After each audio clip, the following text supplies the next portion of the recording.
Whenever I originally started on the series on the history of Nintendo, I had two major goals in mind. One, to bring a lot of this unknown information to others out there, and two, get a chance to remake old videos that I made that I absolutely hate now. And ladies and gentlemen, this is a remake of a video that deserves the light of day again, and I think all of you know by now, I love Earthbound. I played through this game multiple times and I easily put it under my umbrella of top video games of all time. It's such a spectacular experience that everyone should have, and it's an example of how video games can truly be works of art. I wanted to make a video that was solely dedicated to the history of this franchise because I hold it so close to me. So without further ado, it's time for another one of Jacob's Nintendo History Lessons. Okay, so way back in the 1980s, there was a writer by the name of Shigesato Itoi. He was well known and lauded for his work on Japanese advertisements and his lyrics for songs that he wrote. Now, during that same time period, Hiroshi Yamauchi, who was the president of Nintendo at that time, approached Itoi with an idea for a company. Now, the two were concerned that the video game industry would dry up and eventually become stale if some new, fresh ideas were not brought into the market. Now, this is the foundation upon which the game development company Ape was born. Now, Shigesato Itoi became the president of this company, and in 1989, Nintendo and Itoi were in talks about a potential marketing campaign for a dating simulator that Nintendo had worked on. And I'll just let you guys read this so I don't have to try to say it. Now anyway, this was how Shigesato Itoi finally got to sit in with some of the executives at Nintendo, and he wrote down a brief game proposal to showcase to them while talking about the other project. Their reaction? Not very good. You see, at that time, there were many celebrities who were trying to get their hands in the game development business, and it never turned out well. In fact, Shigeru Miyamoto thought Itoi wasn't even serious when he originally pushed the game idea, and Miyamoto's comments to him weren't exactly the best, as you can imagine. But the very next day, Nintendo ended up contacting Itoi and accepted his offer for this idea, and he graciously accepted the opportunity to work on it, and the mother project was swiftly underway. Whenever the game finally launched in Japan in July of 1989, it became a smash hit. People loved the concept of an RPG taking place during the contemporary times, as well as using basic objects plus magic as weapons. It was also seen as somewhat of a parody game to the Dragon Quest series. The saddest part about this, though, there was supposed to be a full release of the original Mother game in North America, but it was canceled because of the impending launch of the Super Nintendo. Now, Nintendo of America actually had the game fully translated and ready to release, but decided not to release it because they were afraid it would be overshadowed by a new console. So they decided to localize Mother 2 instead, or as the rest of the world knows it, Earthbound. Something I found to be really interesting in my research of these games was that Itoi created the characters with the mindset that you could name the main character as Ninten from the first game to continue your adventure in destroying Gygus. He also provided the stock names, obviously, but this made me think, is this why Ninten and Ness look so similar? I'll let you think about that.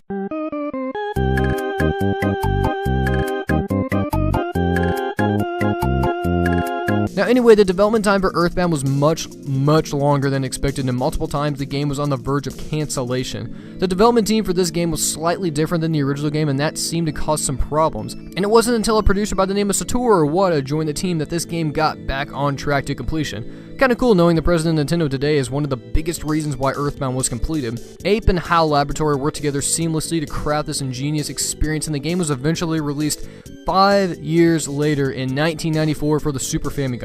Now, the North American release is what I personally enjoy talking about because I find it so much more interesting. So for starters, the game's title was changed from Mother 2 to Earthbound to avoid confusion with the mass audiences. Now, Dan Oswin of Nintendo of America began the translation after the game was originally released in Japan. He is noted as coining some of the best phrases from the game, such as Fuzzy Pickles! By the way, that was my friend John. Let's all applaud him for that gracious interpretation of the cameraman's voice from Earthbound.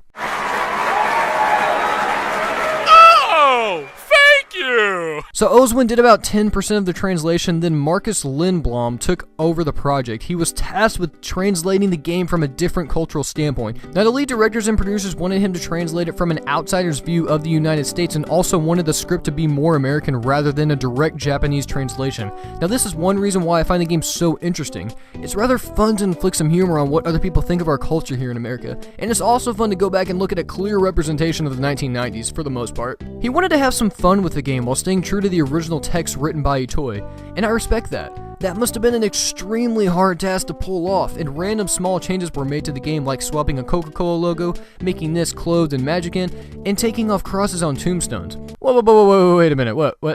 Ness was naked and magicant? This game really does have mature undertones. That's right, guys, you can play this cutely polished game from Nintendo where the final boss was inspired by a rape scene. Lovely. Back to the video though, the game was released in June of 1995 and did not see that much success in North America. There was a substantial marketing campaign for it and it was expensive.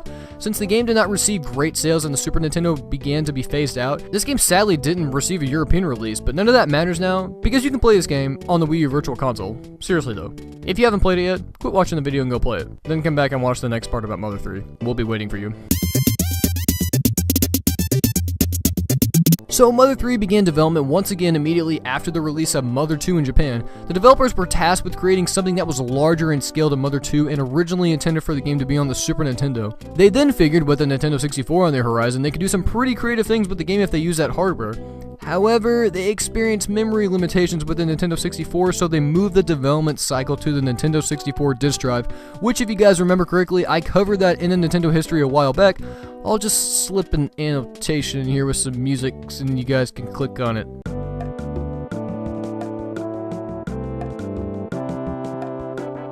You done?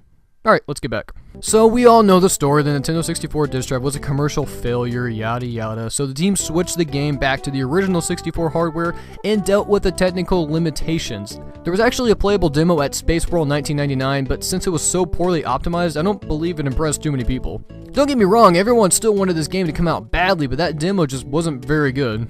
And sadly, the game was cancelled by Shigesato Itoi in 2000 because the project became overly complex with its interest in three-dimensional graphics. However, Earthbound 64 didn't cease to exist though, because in 2003, it was announced during a commercial of Mother 1+2, which was a compilation of the first two games for the Game Boy Advance, that Mother 3 would be happening. And development of this game was put right back on course and the game eventually saw the light of day in 2006. Now sadly the game has still not been released worldwide, but if you want to play it, there's an amazing fan translation out there for you to check it out if you're interested, and I highly recommend you do. And actually the fan project called Mother 4 is also nearing completion and I cannot wait to get my hands on that. Now simply put, the Mother series is pure brilliance at its core. The fact that Shigesato Itoi put so much emotion first instead of gameplay is something that was unheard of at the time, and he wanted to craft an experience that many would remember.